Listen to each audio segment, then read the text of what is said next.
ಸಖತ್ ಖಾರ ಬಣ್ಣ ಮತ್ತು ರುಚಿ ಆಚಿ ಚಿಲ್ಲಿ ಪೌಡರ್. ಬಾಂಗ್ಲಾದೇಶದ ಮಾಜಿ ಪ್ರಧಾನಿ ಶೇಖ್ ಹಸೀನಾ ಅವರನ್ನ ಮಾನವೀಯತೆಯ ವಿರುದ್ಧದ ಅಪರಾಧಗಳ ಅತ್ಯಂತ ವಿವಾದಾತ್ಮಕ ಪ್ರಕರಣದಲ್ಲಿ ದೋಷಿ ಅಂತ ಘೋಷಿಸಲಾಗಿದ್ದು, ಬಾಂಗ್ಲಾದ ಮಾಜಿ ಪ್ರಧಾನಿಗೆ ಮರಣ ದಂಡನೆ ಶಿಕ್ಷೆ ವಿಧಿಸಲಾಗಿದೆ. ಮಹತ್ವದ ಬೆಳವಣಿಗೆಯೊಂದರಲ್ಲಿ ಬಾಂಗ್ಲಾದೇಶದ ಪದಚ್ಯುತ ಪ್ರಧಾನಮಂತ್ರಿ ಶೇಖ್ ಹಸೀನಾ ಅವರನ್ನ ದೋಷಿ ಅಂತ ಢಾಕಾದ ಅಂತಾರಾಷ್ಟ್ರೀಯ ಅಪರಾಧ ನ್ಯಾಯಮಂಡಳಿ ಘೋಷಿಸಿದೆ. ಕಳೆದ ವರ್ಷ ವಿದ್ಯಾರ್ಥಿಗಳ ನೇತೃತ್ವದಲ್ಲಿ ದೇಶವ್ಯಾಪಕವಾಗಿ ಭುಗಿಲೆದ್ದ ದಂಗೆಗಳ ಮೇಲಿನ ಮಾರಕ ದಮನಕ್ಕೆ ಹಸೀನಾ ನೇರ ಸೂಚನೆ ನೀಡಿದ್ದಾಗಿ ನ್ಯಾಯಾಲಯ ಹೇಳಿದೆ. ತಿಂಗಳುಗಳ ಕಾಲ ನಡೆದ ವಿಚಾರಣೆಯಲ್ಲಿ ಕಂಡುಕೊಂಡ ಸಾಕ್ಷ್ಯಗಳು, ಭದ್ರತಾ ಸಿಬ್ಬಂದಿಯ ಹೇಳಿಕೆಗಳು ಮತ್ತು ತನಿಖಾ ವರದಿಗಳ ಆಧಾರದಲ್ಲಿ ನ್ಯಾಯಾಲಯ ಹಸೀನಾ ಅವರ ಪಾತ್ರವನ್ನ ಉಲ್ಲೇಖಿಸಿದೆ. ಪ್ರತಿಭಟನೆಗಳನ್ನು ಕುಂಠಿತಗೊಳಿಸುವ ಹೆಸರಿನಲ್ಲಿ ಭದ್ರತಾ ಪಡೆಗಳು ಅತಿಯಾದ ಬಲ ಪ್ರಯೋಗಕ್ಕೆ ಮುಂದಾಗಿದ್ವು ಅಂತ ನ್ಯಾಯಾಲಯ ವಿಶೇಷವಾಗಿ ಉಲ್ಲೇಖಿಸಿದೆ. ಪದಚ್ಯುತ ಪ್ರಧಾನಿ ಶೇಖ್ ಹಸೀನಾ ಜೊತೆಗೆ ಮಾಜಿ ಗೃಹ ಸಚಿವ ಅಸಾದುಜ್ಜಮಾನ್ ಖಾನ್ ಕಮಲ್ ಅವರಿಗೂ ಕೂಡ ಮರಣ ದಂಡನೆ ಶಿಕ್ಷೆ ವಿಧಿಸಲಾಗಿದ್ದು, ಆದರೆ ಮಾಜಿ ಪೊಲೀಸ್ ಮುಖ್ಯಸ್ಥ ಚೌಧರಿ ಅಬ್ದುಲ್ಲಾ ಅಲ್ ಮಾಮೂನ್ ಅವರನ್ನ ನೇಣು ಕುಣಿಕೆಯ ಶಿಕ್ಷೆಯಿಂದ ತಪ್ಪಿಸಲಾಯಿತು. ಚೌಧರಿ ಅಬ್ದುಲ್ಲಾ ಅಲ್ ಮಾಮೂನ್ ಅವರಿಗೆ 5 ವರ್ಷಗಳ ಜೈಲು ಶಿಕ್ಷೆ ವಿಧಿಸಲಾಗಿದೆ. ಹಲವಾರು ವರದಿಗಳನ್ನು ಉಲ್ಲೇಖಿಸಿ ನ್ಯಾಯಮಂಡಳಿ ನ್ಯಾಯಾಧೀಶರು ಢಾಕಾದಲ್ಲಿ ಪ್ರತಿಭಟನಾಕಾರರ ವಿರುದ್ಧ ಹೆಲಿಕಾಪ್ಟರ್ಗಳು ಮತ್ತು ಮಾರಕ ಆಯುಧಗಳನ್ನು ಬಳಸಲು ಹಸೀನಾ ಸ್ವತಃ ಆದೇಶಿಸಿದ್ದಾರೆ ಎಂಬುದಕ್ಕೆ ಪುರಾವೆಗಳಿವೆ ಅಂತ ಹೇಳಿದ್ರು. ಅವರ ಸರ್ಕಾರ ವೈದ್ಯಕೀಯ ಚಿಕಿತ್ಸೆಯನ್ನ ನಿರಾಕರಿಸಿತು ಮತ್ತು ಸಂತ್ರಸ್ತರನ್ನ ಸುಳ್ಳು ಹೆಸರಿನಲ್ಲಿ ದಾಖಲಿಸಿತು ಹಾಗೂ ಗುಂಡೇಟಿನ ಗಾಯಗಳನ್ನು ಮರೆಮಾಡಿತ್ತು. ಅಬು ಸಯೀದ್ ಅವರ ಮರಣೋತ್ತರ ಪರೀಕ್ಷೆಯ ವರದಿಯನ್ನ ಬದಲಾಯಿಸುವಂತೆ ವೈದ್ಯರಿಗೆ ಬೆದರಿಕೆ ಹಾಕಲಾಯಿತು ಅಂತ ಹೇಳಲಾಗಿದೆ.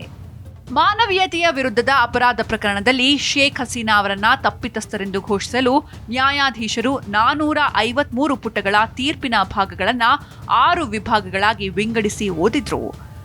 ಮಾಜಿ ಗೃಹ ಸಚಿವ ಅಸಾದುಜ್ಜಮಾನ್ ಖಾನ್ ಕಮಲ್ ಮತ್ತು ಪ್ರಾಸಿಕ್ಯೂಷನ್ ಸಾಕ್ಷಿಯಾಗಿ ಬದಲಾಗಿರೋ ಮಾಜಿ police inspector general Chowdhury Abdullah Al Mamun ಈ ಪ್ರಕರಣದಲ್ಲಿ ಸಹ ಆರೋಪಿಗಳಾಗಿದ್ರು. ತೀರ್ಪಿನ ನಂತರ ಪ್ರಾಸಿಕ್ಯೂಷನ್ ತೀರ್ಪನ್ನ ವಿಜಯವೆಂದು ಶ್ಲಾಘಿಸಿದ್ದು, ಇದು ಹುತಾತ್ಮರು ಮತ್ತು ದೇಶಭಕ್ತರ ವಿಜಯ ಅಂತ ಬಣ್ಣಿಸಿದೆ. ತೀರ್ಪು ಪ್ರಕಟವಾದ ನಂತರ ನ್ಯಾಯಾಲಯದ ಸುತ್ತಮುತ್ತ ಬಿಗಿ ಪೊಲೀಸ್ ಬಂದೋಬಸ್ತ್ ಮಾಡಲಾಗಿತ್ತು. ನಾನು ಜೀವಂತವಾಗಿದ್ದೇನೆ, ಮುಂದೆಯೂ ಇರ್ತೇನೆ. ತೀರ್ಪಿಗೂ ಮುನ್ನ ಯೂನಸ್ಗೆ ಶೇಖ್ ಹಸೀನಾ ಸಂದೇಶ. ಶೇಖ್ ಹಸೀನಾ ವಿರುದ್ಧ ನ್ಯಾಯಾಲಯದ ತೀರ್ಪು ಬರುವ ಕೆಲವು ಗಂಟೆಗಳ ಮೊದಲು ಅವರು ಆವಾಮಿ ಲೀಗ್ನ ಫೇಸ್ಬುಕ್ ಪುಟದಲ್ಲಿ ಭಾವನಾತ್ಮಕ ಆಡಿಯೋ ಸಂದೇಶವನ್ನ ಪೋಸ್ಟ್ ಮಾಡಿದ್ರು. ಅವರು ತಮ್ಮ ಪಕ್ಷದ ಬೆಂಬಲಿಗರಿಗೆ ಭಯಪಡಬೇಡಿ, ಏನೂ ಆಗಿಲ್ಲ, ನಾನು ಜೀವಂತವಾಗಿದ್ದೇನೆ, ನಾನು ಜೀವಂತವಾಗಿರ್ತೇನೆ, ನಾನು ದೇಶದ ಜನರೊಂದಿಗೆ ನಿಲ್ತೇನೆ ಅಂತ ಹೇಳಿದ್ರು. ಬಾಂಗ್ಲಾದೇಶದಲ್ಲಿ ಮತ್ತೊಮ್ಮೆ ಹಿಂಸಾಚಾರ ಮತ್ತು ಅಸ್ಥಿರತೆ ತೀವ್ರಗೊಂಡಿದೆ. ರಾಜಧಾನಿ ಢಾಕಾ ಸೇರಿದಂತೆ ಹಲವಾರು ನಗರಗಳಲ್ಲಿ ಸ್ಫೋಟಗಳು ಮತ್ತು ಬೆಂಕಿ ಹಚ್ಚುವಿಕೆಗಳು ಸಂಭವಿಸಿವೆ. ಇದು ವಿಶೇಷವಾಗಿ ಢಾಕಾದಲ್ಲಿ ಉದ್ವಿಗ್ನತೆಯನ್ನ ಹೆಚ್ಚಿಸಿದೆ. ವಿದ್ಯಾರ್ಥಿ ನೇತೃತ್ವದ ಆಂದೋಲನ ಹಸೀನಾ ಅವರ ಅವಾಮಿ ಲೀಗ್ ಸರ್ಕಾರದ ಪತನಕ್ಕೆ ಕಾರಣವಾಗಿತ್ತು. 3 ಸದಸ್ಯರ ನ್ಯಾಯಮಂಡಳಿಯು ಹಸೀನಾ ಅವರ 2 ಸಹಾಯಕರಾದ ಮಾಜಿ ಗೃಹ ಸಚಿವ ಅಸಾದುಜ್ಜಮಾನ್ ಖಾನ್ ಕಮಲ್ ಮತ್ತು ಮಾಜಿ ಪೊಲೀಸ್ ಮುಖ್ಯಸ್ಥ ಚೌಧರಿ ಅಬ್ದುಲ್ಲಾ ಅಲ್ ಮಾಮೂನ್ ವಿರುದ್ಧವೂ ಇದೇ ಅಪರಾಧಗಳ ಮೇಲೆ ತೀರ್ಪು ಪ್ರಕಟಿಸಿದೆ. ಮಾಮೂನ್ ಅವರನ್ನ ನ್ಯಾಯಮಂಡಳಿಯ ಮುಂದೆ ಹಾಜರುಪಡಿಸಲಾಗಿತ್ತು. ತೀರ್ಪು ಪ್ರಕಟಿಸುವಾಗ ಪ್ರಾಸಿಕ್ಯೂಟರ್ಗಳು ಅಪರಾಧಿಗಳಿಗೆ ಮರಣ ದಂಡನೆ ವಿಧಿಸುವಂತೆ ಕೋರಿದ್ರು.